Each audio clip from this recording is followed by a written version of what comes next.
जय जय श्री वृंदावन धाम। वृंदावन को वास भलो, जहाँ पास बहे यमुना पटरानी। जो जन नाहि के ध्यान धर, बैकुंठ मिले तिनको रजधानी।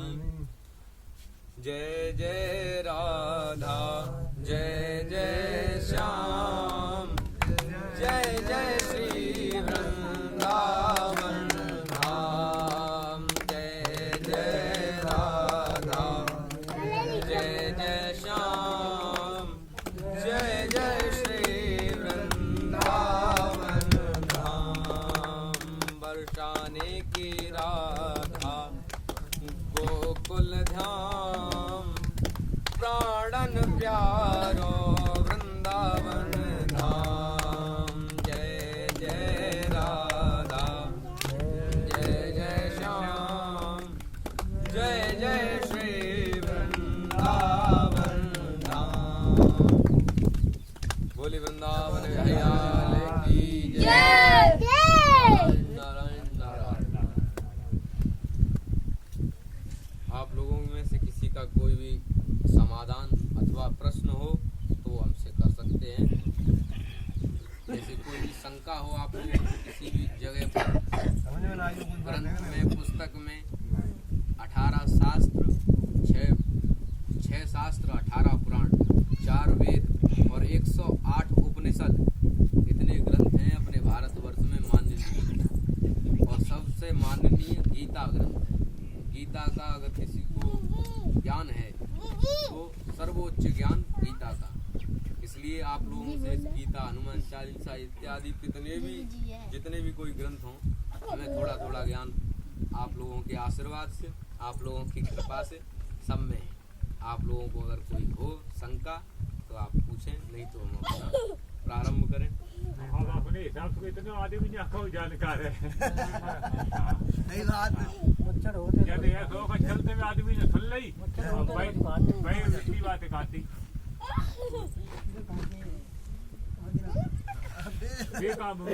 देखिए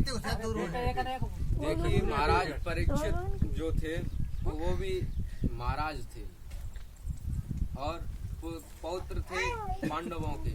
पांडव जो 5 पांडव हुए, धर्मराज, युधिष्ठिर, भीम, नकुल, सहदेव, अर्जुन, इनके पौत्र इतने ज्ञानी, इनके बाबा हों तो उनके पौत्र भी ज्ञानी होंगे। तो उन्होंने सुखदेव जी से बार बार प्रश्न किए, अनेक बार प्रश्न किए। उन्हें थोड़ा भी सा भी शंका होती समाधान के लिए वो तुरंत अपने गुरुदेव को पूछते कि हमें बतलाइए प्रभु कि आप ऐसा क्या है, ऐसे कैसे हो सकता है, क्यों है। तर्क भी उन्होंने की, परंतु कुतर्क नहीं। कुतर्क अलग होती है और तर्क अलग होती है। उसी प्रकार एक सर से पहले मैं आपको एक कथा सुनाऊं भगवान श्री राम की। जो भगवान राम थे उनके दास हुए भगवान हनुमान। राम से अधिक राम करे दास, ऐसा तुलसीदास जी की रामचरितमानस में कहा गया है। राम से ज्यादा पूछ हनुमान जी की है। हनुमान जी सर्व वेदों के ज्ञाता माने गए और ब्राह्मण रूप में है हनुमान जी। एक हकीकत में अगर पहचान की जाए हनुमान जी कौन थे तो हनुमान जी एक ब्राह्मण थे और उन्होंने भगवान श्री राम को पहचाना, उनकी सेवा की, उनसे अनेकों सिद्धियां प्राप्त की। अष्ट सिद्धि नव निधि के दाता जानकी माता ने उन्हें आशीर्वाद दिया और उस आशीर्वाद से वो अष्ट सिद्धियों को प्राप्त कर गए, जो कि बहुत दुर्लभ है इस संसार में। आज कल युग में कोई भी सिद्धि कोई भी प्राप्त करना चाहे तो वो आसानी से नहीं होगा। संसार से वैराग्य करना पड़ेगा और वो उस वैराग्य के बाद तुम्हें ज्ञान करना पड़ेगा। ज्ञान से भी पहले वैराग्य से पहले सीढ़ी ज्ञान की है। पहले ज्ञान की सीढ़ी को स्पर्श करना पड़ेगा, ज्ञान होना चाहिए। जब संसार का पूरा निचोड़ ज्ञान हो जाएगा आपको, तब जाके वैराग्य की कहीं कहीं पे झलक दिखाई देगी। और फिर वो वैराग्य होने के बाद, वैराग्य जब हो जाएगा तो भक्ति स्वयं आ जाएगी। और हनुमान जी की एक विशेषता रही कि वो हमेशा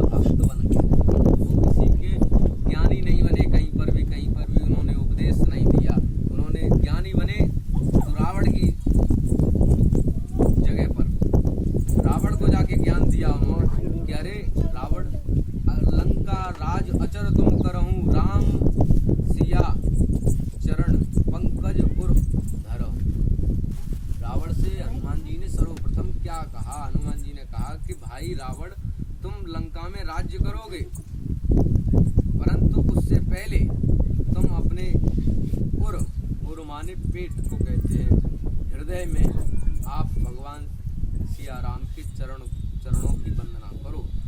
रावण ने कहा, अरे हमें इतने ज्ञानी मिले, हमसे ज्यादा ज्ञानी कौन? रावण भी वास्तव में ज्ञानी था। रावण ने कितनी कठिन संस्कृति में शिव तांडव स्तोत्र की रचना की। शिव तांडव स्तोत्र आप सुने, जटाटवी गलज्जल प्रवाह पावित स्थले गले बलम विलंबिताम भुजंग तुंग मालिकाम डवड डवड डमड निना डवड मरवयम चकार चंड तांडवम तनो तुना शिवा शिवम जटा कटा हसब भ्रवन लिंप निर्जरी। इतनी कठिन स्तुति भगवान शंकर की थी। रावण विद्वान था, तो उसने अहंकार में आके कहा कि अरे हमें इतने लोग मिले, उन लोगों ने तो कभी हमें ये ज्ञान नहीं दिया कि तुम भगवान श्री राम की पूजा करो। मार दो इस बंदर को, आदेश दे दिया मारो। डायरेक्ट पहले रावण ने यही कहा मार दो। तो भगवान राम ने हनुमान जी ने सोचा कि अरे हम लंका में आए हैं और इस लंका में अगर हम मारे जाएं तो राम जी की बेइज्जती होगी। तो तुरंत उन्होंने हनुमान जी ने माता सरस्वती की प्रार्थना की। कुंभकर्ण की बुद्धि बदली थी तो इसकी भी बदल दो। कुंभकर्ण की बुद्धि ऐसे बदली थी कि वो इंद्रासन की जगह पर निंद्रासन पाया। और आलस्य अगर आज देखा जाए तो आज भी समाज में कम नहीं है, लोग आलसी बहुत हैं। निद्रासन में जाने के लिए तैयार रहते हैं। काफी लोग तो घर पे सो नहीं पाते तो कथा में आके सो जाते हैं। कम से कम यहाँ तो आराम मिलेगा। और हमें भी अपनी कथाओं में प्रभु कृपा से, आप लोगों के आशीर्वाद से सही, अपनी कर्म भूमि के प्रभाव से अच्छी जगह पर जाने को मिला। तो हमें वहाँ पर यही दिखता है, एयर कंडीशनर हमारी मंच है, एयर कंडीशनर ही जनता की है। तो वहाँ पे एयर कंडीशनर में आके बढ़िया आराम से लोग टिकासरो देखो अपनो लविया को जने बल्ली को नहीं पे। तो ये भी गलत है। ये कुंभकर्ण को ऐसा आशीर्वाद मिला था भगवान ब्रह्मा से। तो उन्होंने कहा, माता सरस्वती आप प्रार्थना की, मन ही मन हनुमान जी अष्ट सिद्धि निधि के दाता है। ऐसे वो तो ज्ञानी थे। उन्होंने कहा कि देखो रावण, तुम्हें अभी तक जो फोटो खींचने वाले मिले ना, वो मिले हैं बाहर का फोटो खींचने वाले। और हम सचिव वैद्य गुरु तीन प्रिय बोले भयास। मैं सचिव हूँ किसका? भगवान राम का, हनुमान जी कहते हैं। और गुरु हूँ किसका? हनुमान चालीसा का करो कृपा गुरुदेव की नाई, हनुमान चालीसा में भी। तो गुरु भी हूँ मैं समाज का, और ज्ञानी तो मैं हूँ ही, हनुमान जी ने कहा। तो अभी तक तुम्हें रावण जिन्होंने तुम्हारे फोटो खींचे वो तुम्हारे बाहर के फोटो खींचने वाले, बाहर के फोटोग्राफर हुए। और मैं अंदर की गड़बड़ी देख रहा हूँ। अंदर तुम्हारे हृदय में, पेट में आप भगवान श्री राम के चरणों को रखेंगे तो लंका राज अचर तुम करहूं। लंका में तुम्हारा अखंड निष्कंटक राज्य हो जाएगा। लंका के तुम राजा बने रहोगे और तुम्हारा कुछ नहीं बिगड़ेगा। तुम राजा हो, ज्ञानी भी हो। बस कमी एक छोटी सी ये है कि भगवान राम को पहचान नहीं।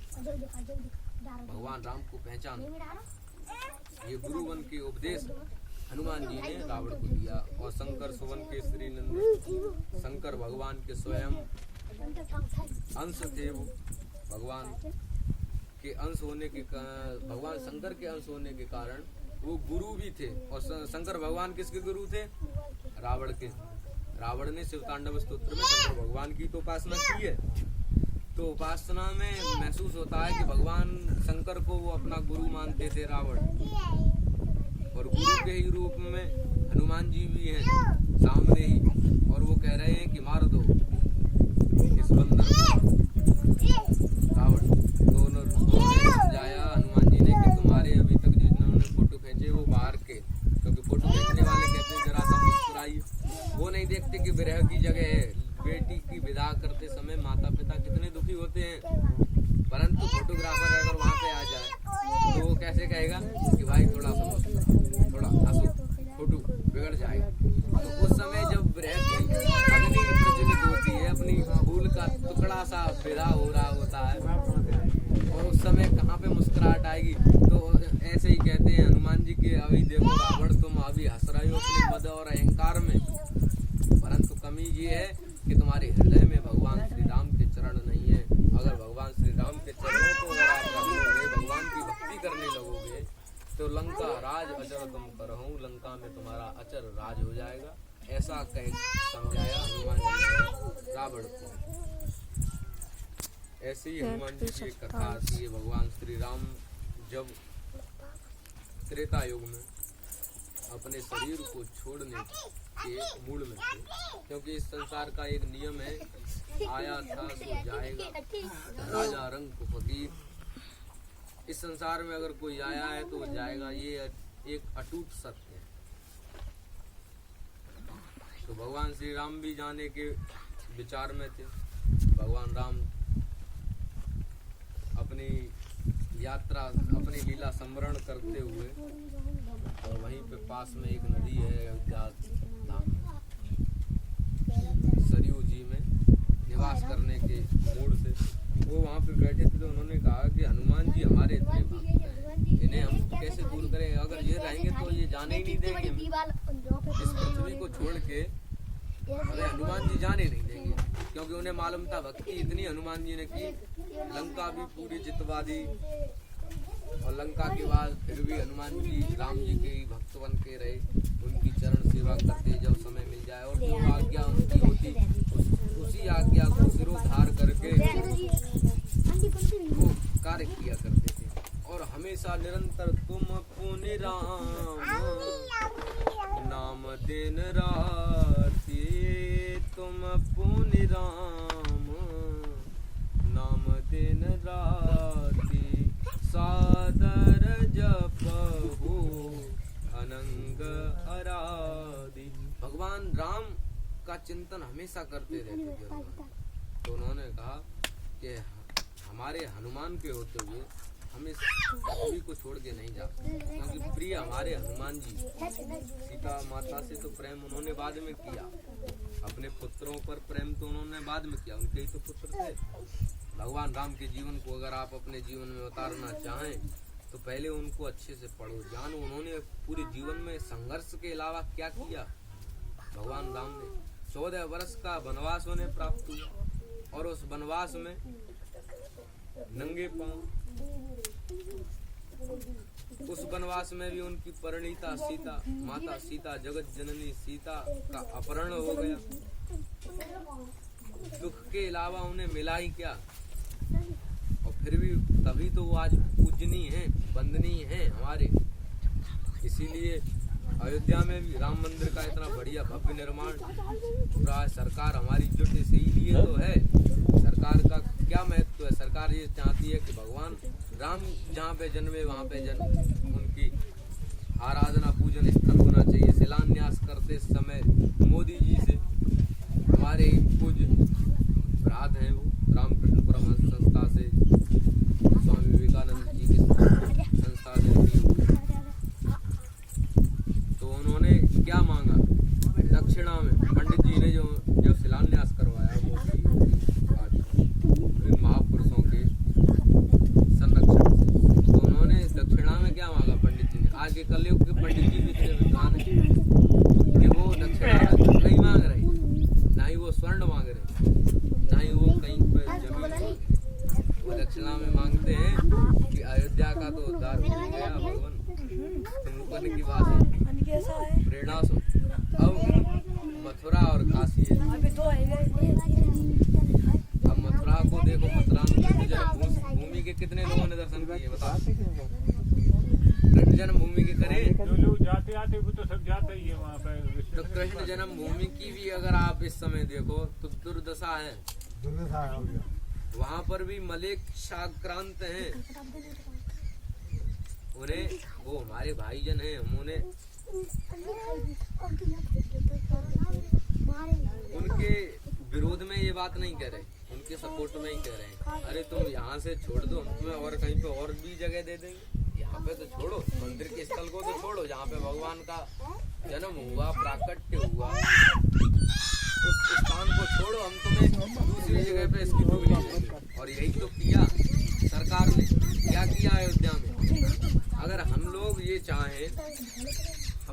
पर ये सोचें कि वो ज्यादा वो हो गए, नहीं।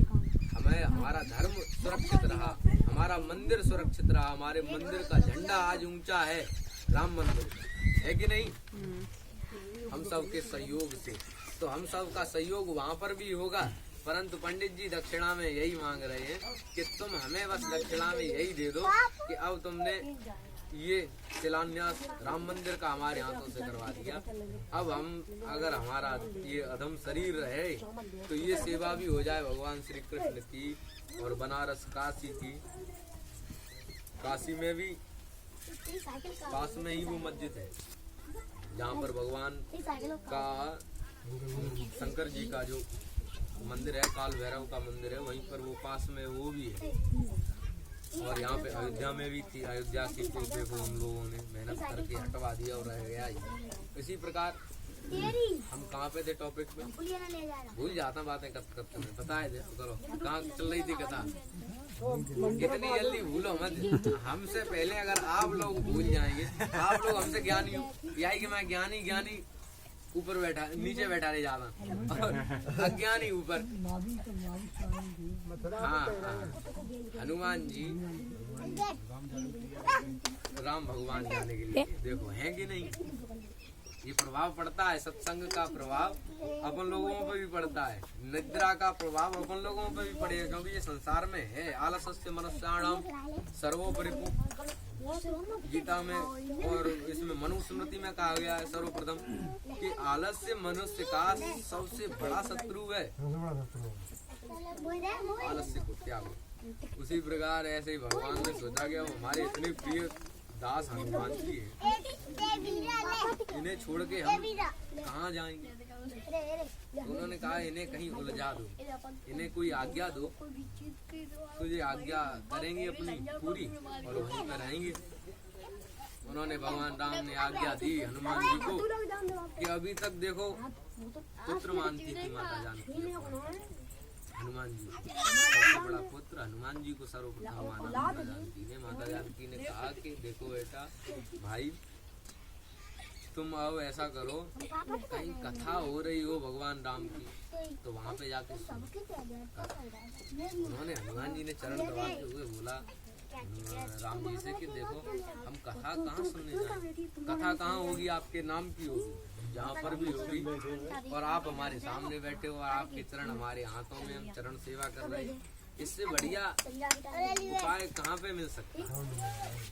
तो उन्होंने कहा कि नहीं, ये तुम्हारी भूल है बेटा, ये भूल इसलिए है क्योंकि हम तो एक रूप है, हम भी इस संसार में लीलाएं करने के लिए आए हैं, बेशक हम नारायण हैं, परंतु हमें भी एक दिन जाना होगा। परंतु हमारा नाम इस संसार में अजर और अमर, राम से अधिक नाम कर प्रभाव। तुलसीदास जी रामायण में कहती है, तुलसीदास जी ने रामायण जो बनाई है ना, वो बहुत ही अच्छी सुंदर शब्दों में, सरल भाषा में, गांव के लोगों को समझने के लिए, कोई समझना चाहे तो कितनी सरल भाषा है। और इधर ही एक रामायण वाल्मीकि जी ने तैयार की। वाल्मीकि जी पूरे भारत में सबसे ज्यादा माननीय रामायण वाल्मीकि रामायण होता है कि नहीं बाबा? तो उसी वो पूर्ण 10 रह जाए वाल्मीकि रामायण संस्कृत को पढ़ने वाले का अवधी भाषा में और देहाती भाषा में ये तुलसीदास जी ने एक फल दिया है मनुष्यों को। तो ये रामचरितमानस के लोग एक एक चौपाई पे लोग PhD करते हैं, एक एक चौपाई, उसके एक अर्थ नहीं निकलते, अनेक अर्थ। और संस्कृत के अगर शब्द आप उठा के देखें तो एका शब्दा समझ जाता स्वर्गे लोपे अमृतम, स्वर्ग में भी वह अमृत का काम करता है अगर एक शब्द भी आपको आ जाए समझ में संस्कृत का, तो वो स्वर्ग में सुखपूर्वक अधिकार दे सकता है।